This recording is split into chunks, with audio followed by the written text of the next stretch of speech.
The Memorial Day ceremony was supposed to be simple, steady, and predictable, the kind of event the town had repeated for decades without a single ripple in the routine. Families filled the folding chairs lined up across the lawn. Kids held tiny flags they waved more out of habit than understanding, and the veterans stood in their familiar spots near the monument. The morning air carried the usual mix of quiet respect and small-town chatter, everyone waiting for the opening remarks and the moment of silence that always anchored the day. Nothing about the scene hinted at conflict. Nothing suggested that this year would be any different from the last. But it only took one accusation to snap the calm in half. It started with a whisper, the kind that doesn't stay a whisper for long. A couple of people near the front row noticed the man standing close to the veterans section, a man they didn't recognize, wearing a uniform that looked just slightly off. Maybe it was the arrangement of the ribbons. Maybe the fit of the jacket. Maybe the way he stood too stiffly, like he was trying to mimic something instead of living it. Whatever it was, someone nudged their neighbor and muttered that he didn't look right, that something was off, that he might not be a real veteran at all. The idea spread faster than anyone expected. Whispers turned into comments, comments turned into pointed looks, and those looks gathered momentum, rolling through the crowd like a slow-building storm. People shifted in their seats. A few stood up to get a better view. The usual quiet of Memorial Day dissolved into a low buzz of suspicion. The veterans themselves noticed first, quick glances, raised eyebrows, subtle frowns forming beneath caps embroidered with unit numbers and service years. They weren't the type to jump to conclusions, but they knew when something wasn't adding up. And then someone took it further. A man from the crowd stepped forward and asked the question out loud, loud enough for everyone nearby to hear. "What unit did you serve in?" The tone wasn't curious. It was accusatory, sharp, and laced with disbelief. The accused man hesitated before answering, and the hesitation alone fueled the suspicion swirling around him. A few people gasped. A veteran in the second row crossed his arms and moved closer. The ceremony hadn't even begun, but the program was already derailed by tension thick enough to choke the air. People love to believe they can spot a fake. They love the idea of catching someone in the act, especially someone who might be disrespecting something sacred. And on Memorial Day, in a town where service meant history, pride, sacrifice, and family legacy, pretending to be a veteran wasn't just an offense. It was personal. Every handful of seconds, someone new joined the circle forming around the man. Every new face brought another judgmental glare or another whispered accusation. It didn't matter that no one had evidence. Suspicion alone was enough to turn curiosity into outrage. The man tried to speak, but he barely got a sentence out before someone else cut him off. Another question, another challenge, another assumption spoken as fact. The tone of the crowd shifted from uncertain to hostile, from cautious to confrontational. People who had shown up that morning expecting a peaceful tradition now found themselves pulled into a confrontation that felt heavier than anyone wanted to admit. The tension began to overshadow everything. The flags, the monument, the names etched in stone, and the reason the crowd had gathered in the first place. Several of the veterans stepped forward, forming a loose line, not quite blocking the man, but close enough to show they were taking this seriously. Some looked ready to interrogate him. Others looked ready to protect him, just in case the crowd's energy tipped into something worse. One of the older veterans, a man in his 70s with a cane and medals he actually earned, locked eyes with the accused stranger and held the stare for a long moment. Whatever he saw made his expression tighten, though he said nothing. The silence said enough. By now the ceremony organizers were lost in the chaos, uncertain whether to intervene or wait for the storm to pass. The mayor whispered with the event coordinator, unsure whether to halt everything or let it play out. Parents pulled their children a little closer. A few teenagers lifted their phones, recording in that instinctive way people do when something dramatic unfolds in public, even if they don't fully understand the weight of what's happening. The mourning that was supposed to honor the fallen had turned into a public trial aimed at a single man. The energy shifted completely away from remembrance and toward accusation, and no one could predict how far it would go or what the man at the center of it all would face next. As the accusations spread, the atmosphere at the ceremony thickened until it felt like the air itself was carrying the tension. People who hadn't even heard the original whisper now sensed that something was wrong, because crowds don't move like that unless something serious is unfolding. You could see the ripple effect from one side of the lawn to the other. People rising halfway out of their chairs, craning their necks, tilting their heads, as if trying to tune in to a frequency only part of the group had caught. The murmurs collided and stacked on top of each other, creating a restless hum that pushed against the quiet that Memorial Day usually demanded. The man at the center of it all stood frozen in place, every eye on him, every suspicion landing like a weight he couldn't shrug off. One woman near the front clutched her husband's arm with a grip that suggested outrage mixed with disbelief. A father pulled his son back by the shoulder, as if proximity alone was dangerous. Even the children sensed something was wrong, going quiet the way kids do when adults start behaving strangely. All the usual small-town friendliness evaporated in seconds, replaced by a tightly packed circle of distrust. Someone in the crowd stepped closer and demanded to know what branch he served in. Another person immediately followed with a question about deployments. A third person kept repeating, "You don't belong up there," with a tone sharp enough to slice through the babble of voices. The accusations stopped being organized questions and started to sound like overlapping bursts of anger, people talking over each other, each one convinced they were defending something sacred. The man tried to answer, but the moment he opened his mouth, someone else cut him off. No one seemed interested in the truth anymore, only in cornering him.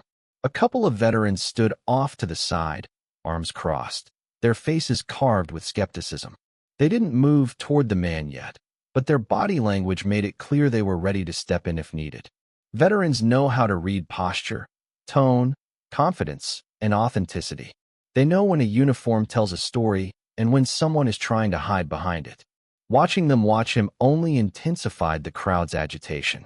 If the veterans themselves were unconvinced, then surely something must be wrong. That was the mindset spreading through the crowd. The accused man began to shrink under the pressure, even though he wasn't physically moving. His shoulders tensed. His voice dropped. His eyes darted from the faces surrounding him to the flags flapping behind the podium, as if searching for something steady to hold on to. But the crowd didn't care about his discomfort. Suspicion and adrenaline had taken over. People fed off each other, turning doubt into certainty with no proof at all. It didn't help that a few people pulled out their phones and started recording from different angles. The red glow of camera lights made the moment feel even more hostile, capturing every breath, every stammer, every accusation. An older woman who had lost her father in Vietnam stepped forward and asked him, with tears in her eyes, why he would disrespect those who died in service. She wasn't yelling. Her voice shook more from hurt than anger, but the crowd reacted as if her words were the final piece of evidence they had been waiting for. A few people applauded her confrontation. Others nodded solemnly, emboldened by emotion rather than facts. The man looked overwhelmed, unable to process the emotional weight being thrown at him from all directions. The tension hit a higher pitch when a group of younger veterans moved closer. They weren't shouting, but their presence made the crowd tighten its circle even more. People stepped aside only long enough to let them through, then closed back and behind them like a gate slamming shut. It was no longer just a cluster of onlookers. It was a wall of judgment.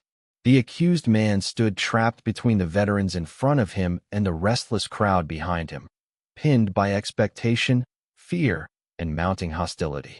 Even the event organizers, who should have been the authority figures, looked powerless. The coordinator clutched her clipboard like a lifeline, whispering frantic instructions to volunteers who had no real way to intervene. The mayor stood off to the side, torn between keeping order at a public event and avoiding a scene that could easily spiral. The longer the confrontation dragged on, the more it pulled in people who had no idea what the original complaint even was. They didn't need details anymore. They could feel the collective judgment swarming through the crowd, and they joined it without question. By now, the simple accusation had mutated into something far larger than the truth behind a uniform. The circle around the man wasn't just physical. It was emotional, almost primal, fueled by protectiveness, patriotism, and a shared fear of being disrespected on a day meant for honoring sacrifice.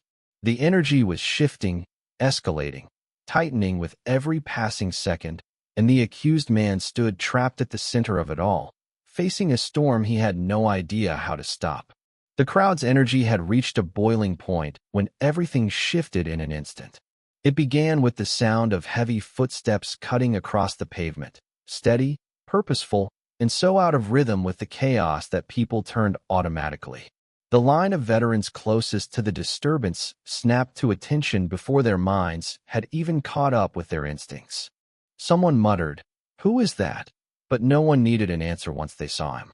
A retired general, dressed in a sharply pressed uniform that carried real weight, was heading straight toward the center of the crowd. He didn't weave through people. He didn't hesitate or slow down. Wherever he walked, the crowd parted on instinct, like they were being moved by an invisible force they didn't dare challenge. His medals weren't flashy, but they were unmistakable. His posture carried the kind of authority that didn't need to be announced. The man didn't just walk into the scene. He took command of it the second he appeared. A hush fell over the nearest group first, and then it spread outward until the entire lawn shifted from angry noise to an uneasy, expectant silence. Even the children who had been fidgeting earlier now stood still, sensing the gravity of his presence. The general's eyes stayed locked on the cluster of people surrounding the accused man, and not once did he break stride. His jaw was set, his expression carved with the kind of controlled fury that made people straighten their backs as he passed. The veterans recognized him immediately. A few snapped into a respectful stance without thinking. One even murmured his name under his breath, like he couldn't believe the general had shown up to a small-town Memorial Day event unannounced. Others stepped aside, creating a narrow path for him. They didn't know what he knew or why he was there, but his arrival wasn't something you questioned. You followed his lead, or you got out of his way. As he approached the center of the crowd, people shifted back instinctively, as if his presence alone forced more space into the tense, crowded circle. Some looked relieved, hoping he would bring order. Others looked nervous, realizing that whatever they had stirred up was now in the hands of someone who had seen real conflict, real sacrifice, and didn't tolerate chaos or disrespect lightly. The general's boots hit the grass with a heavy finality as he reached the spot where the accused man stood. The man looked up at him, eyes wide, unsure whether this was salvation or another wave of scrutiny. The general didn't look at the crowd first. He didn't look at the phone's recording.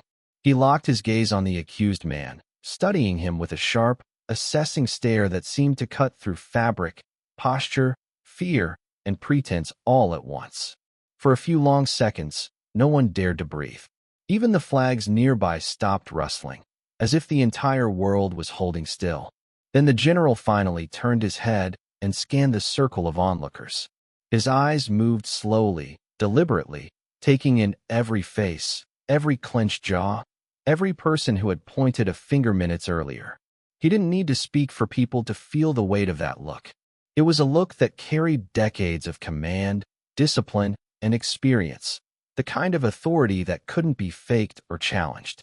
Someone in the crowd started to explain, stumbling over their words, trying to justify why they had confronted the man in the center. The general lifted one hand slightly, not a dramatic gesture, but enough to silence them instantly. He didn't raise his voice, but the power in his presence made it clear that he would speak when he chose to speak, and no one else would interrupt. A few of the younger veterans shifted nervously. They weren't intimidated easily, but standing in front of a general, even a retired one, brought back layers of training they hadn't outgrown. One of them cleared his throat, trying to stand taller, trying to prepare for whatever the general was about to say or do. The older veterans looked more grounded, but even they showed a hint of tension, as if they recognized something in the general's demeanor that the rest of the crowd couldn't interpret. The general took one step closer to the accused man, positioning himself between him and the crowd. It was a protective stance, not subtle at all, and people noticed. The shift in the crowd was immediate. Some exchanged confused looks. Others began whispering again, but not with the same certainty they had before. The dynamic had changed drastically. The accused man was no longer cornered by a mob. He was standing behind a wall of authority embodied in one person. People waited, breath held, expecting the general to unleash his anger, to call out the accused man, or to validate the crowd's suspicions. But he remained silent for a long stretch, watching everything. The panic in some eyes, the pride in others, the fear, the judgment, the eagerness for a spectacle. His silence spoke louder than shouting ever could, and the crowd felt it, shifting uneasily as they waited. Whatever was about to happen next hung in the air with unbearable tension, suspended like a storm cloud seconds before it breaks. The general's silence stretched long enough that people started glancing at each other, unsure if they should speak or stay absolutely still. No one wanted to be the one to break whatever was happening. The accused man stood a few feet behind the general now, his breathing shallow, his hands trembling just enough for the closest observers to notice. He looked like someone who had been pulled from the edge and wasn't sure if he was safe yet. The general kept his back straight, shoulders squared, his presence creating a barrier no one dared challenge. Finally, the general turned fully toward the accused man. He didn't bark an order or demand an explanation. Instead, he asked one quiet, pointed question, the kind of question that sent a visible ripple through the crowd because it wasn't confrontational, it was precise. He asked the man to state his name and his service record. The tone was firm, but not hostile. It was the voice of someone who wanted clarity, not entertainment. The man swallowed hard before answering, his voice cracking, not from guilt, but from exhaustion and fear. The general listened without interrupting. Every detail the man gave, his branch, his unit, his deployment, his discharge, was delivered in a shaky voice, but the specifics were solid. There were no vague answers, no hesitations that suggested fabrication. He spoke like someone reliving memories he didn't expect to bring up in front of strangers. Some people in the crowd shifted uncomfortably because the certainty they had clung to only minutes before was starting to wobble.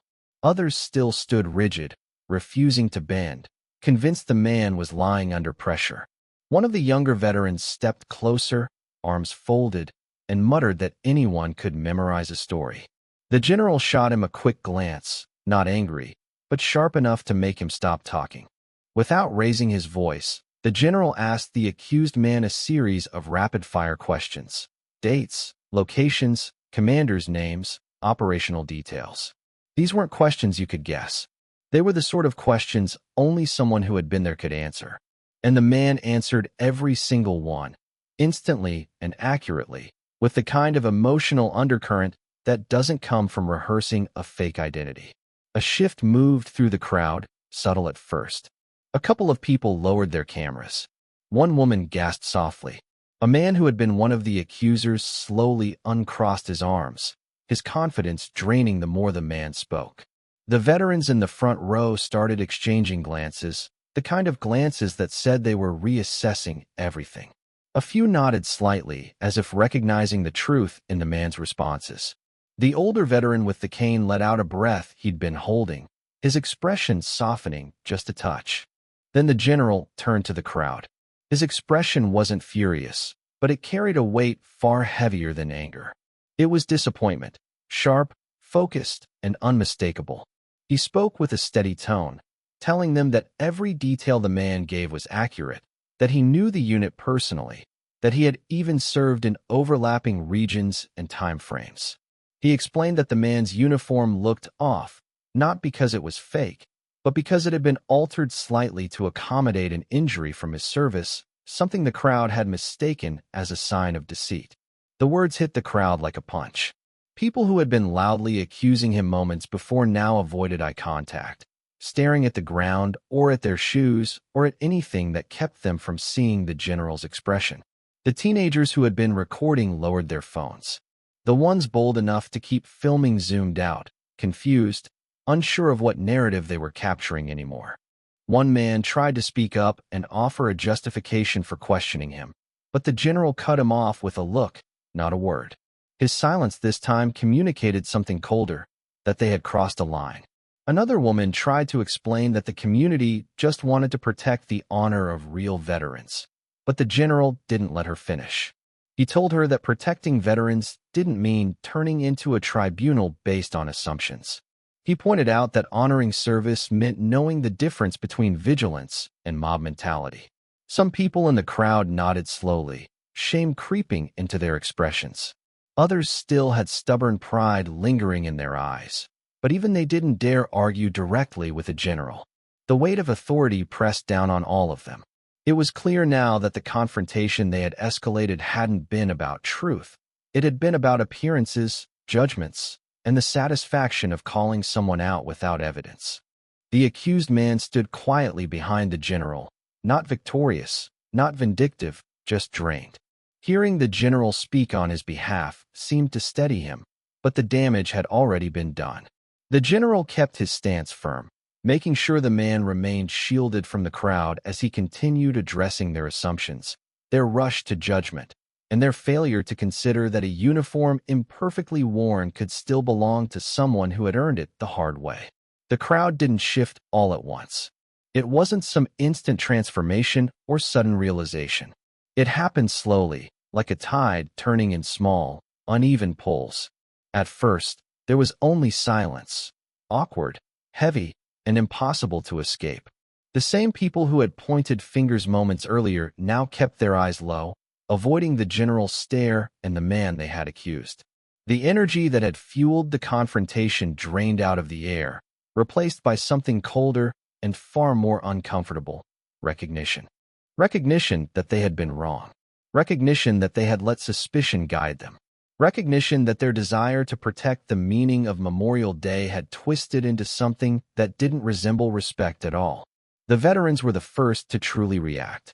They stood together, their expressions shifting from skepticism to a kind of quiet, pained understanding. Veterans carry a bond most civilians can't measure. It's built on hardship, loss, and a shared knowledge of what service costs a person. Seeing one of their own attacked on the very day meant to honor that sacrifice hit them differently.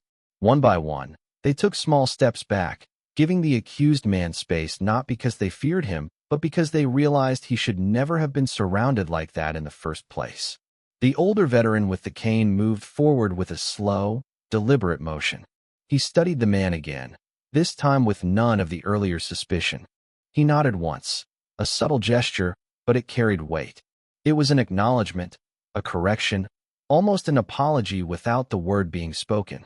The accused man met his eyes, and something in him loosened, like he had been holding himself in one tense, painful shape for too long.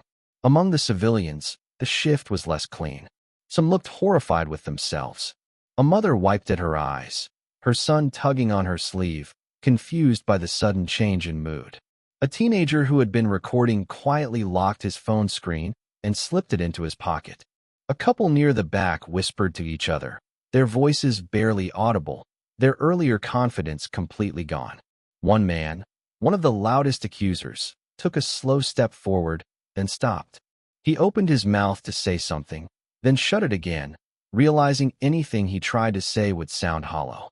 There's a unique kind of humiliation that comes from being certain you were standing for the right thing, and then realizing you stood in the wrong place entirely. The man's shoulders sagged, and he backed into the crowd again, letting others stand between him and the center. Some people couldn't let go of the defensiveness. You could see it in their posture, the crossed arms, the stiff necks, the clenched jaws. They weren't comfortable being wrong. They weren't ready to accept it. Their pride dug in its heels, even as the truth stared them in the face. But even they grew quieter, like they knew any attempt to justify themselves would only make them look worse. The general watched all of this unfold without speaking. He stood solid, unyielding, not rubbing their mistake in but refusing to soften the moment. His presence held everything in place. He didn't ask for apologies. He didn't demand guilt. He simply let the truth sit in the space where anger had lived minutes earlier, forcing everyone to see it clearly. A woman stepped forward with tears in her eyes, her voice trembling as she spoke to the accused man. She didn't offer a full apology. She only said she hadn't known. Her voice broke on the word. Her grief over her own father's service had fueled her suspicion earlier, and now it left her looking fragile, exposed. The man nodded gently, without resentment, because he knew her anger came from pain, not malice. More people approached, some speaking softly, some not speaking at all. Their faces said enough. The tension in the air changed shape again, becoming something rawer, more vulnerable. People weren't united in anger now. They were united in discomfort, regret, and the sudden awareness of how fast a crowd can turn into a mob. A few of the children stepped closer out of curiosity. One little girl tugged on her mother's hand and whispered a question too quietly for anyone else to hear. The mother knelt down and answered her with a gentleness that hadn't been present earlier. Even without hearing the words, the shift was obvious. The energy around the circle had softened, changed, peeled back to something more human. Some people shook their heads at themselves. Some pressed their lips together, trying to steady their breathing. Others bowed their heads, absorbing the moment in silence. The earlier anger that had surged through them now left a hollow space behind, a space filled with the realization of how quickly things had spiraled out of control and how easily a crowd can lose sight of compassion when stirred by ego and fear. The accused man stayed mostly quiet, his breathing still uneven but no longer panicked. His eyes moved from face to face, reading the shift, feeling the emotional weight of it all. The hostility had drained away, replaced by a hesitant mix of shame, empathy, and the fragile beginnings of understanding. The shift in the crowd didn't settle into silence for long. Once the tension cracked, something more reflective took its place, spreading slowly across the lawn like a breeze pushing out heavy air. People didn't quite know where to stand or what expression to hold. They looked around as if the ground beneath them had changed, forcing them to rethink the meaning of the day they had come to honor. Memorial Day had always been simple to them, a ceremony, a speech, a moment of silence. But now it felt like the entire town had been handed a lesson they weren't prepared for. Parents held on to their kids a little closer, not out of fear, but out of a sudden awareness that they had been part of something that wasn't right. The mayor slipped his hands into his pockets, his face flushed with embarrassment as he surveyed the crowd he was supposed to lead. Volunteers who had been bustling around earlier now stood still, their clipboards hanging at their sides, unsure whether to restart the ceremony or let the moment breathe. Even the veterans, usually the most grounded presence at these events, looked shaken by how quickly things had spiraled and how hard the truth had hit. One of the organizers cleared her throat and stepped forward, trying to speak, but her voice faltered. She managed a few words about misunderstanding, but everything sounded too small against what had just happened. Another volunteer gently touched her arm and took over, speaking in a steadier tone. He reminded the crowd that Memorial Day was meant to honor those who served and those who never came home, not police one another or question someone's worthiness without cause. His voice was calm, measured, and the kind that people listened to because it wasn't wrapped in judgment or tension. A few people nodded slowly, absorbing the reminder. Others looked down, tracing shapes in the grass with their shoes.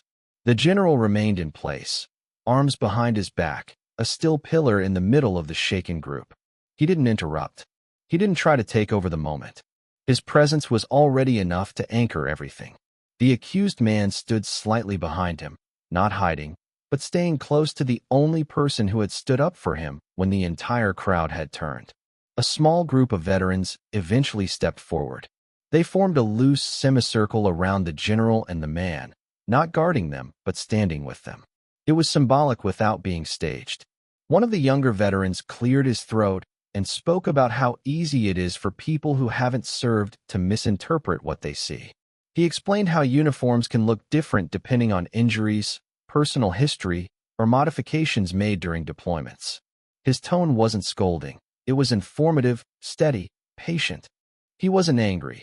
He was disappointed that the community he loved had acted out of fear instead of trust. More people started speaking up, their voices carrying pieces of the lesson that the moment had forced onto them. Someone mentioned how dangerous assumptions can be. Someone else talked about how quickly groups can turn when fear is mistaken for conviction. A man near the back said he had forgotten that respect requires restraint, not just pride. Another woman said she realized she had been more interested in being a protector of tradition than listening to the person they were accusing. The accused man listened to all of it, still shaken but no longer shrinking. With each person who spoke, his shoulders straightened a little more. He didn't demand apologies or validation. The truth had already been spoken on his behalf by the one person who had earned the authority to speak it. He simply stood there, breathing steadily, reclaiming the space that had been taken from him minutes earlier. Eventually, someone suggested continuing the ceremony. It wasn't said with pressure, just a soft acknowledgement that the day still mattered. People hesitated, unsure if it would feel forced, but the general gave a small nod, just enough to signal that honoring the fallen didn't need to stop because the living had stumbled. Chairs creaked as people returned to their seats. Children followed their parents' lead. Veterans stood together, adjusting their posture, ready to honor the brothers and sisters they had lost. But something was different now. No one looked at the man with suspicion. No one whispered or pointed or questioned. They looked at him with something closer to respect, or at the very least, with the understanding that they had judged someone they didn't know and done it loudly, publicly, and unfairly. Even the people who still felt uneasy kept their discomfort to themselves, realizing that speaking without thinking had caused the mess to begin with. The general stayed near the front, not taking a seat. The accused man joined the veterans, not at the very front, but close enough to show he belonged there. The community gathered itself again, quieter, humbled, carrying the weight of the moment as they prepared to honor those who sacrificed everything. The lesson hung in the air, unspoken but unmistakable, reshaping the way the crowd saw each other, the meaning of the day, and the responsibility that comes with honoring service.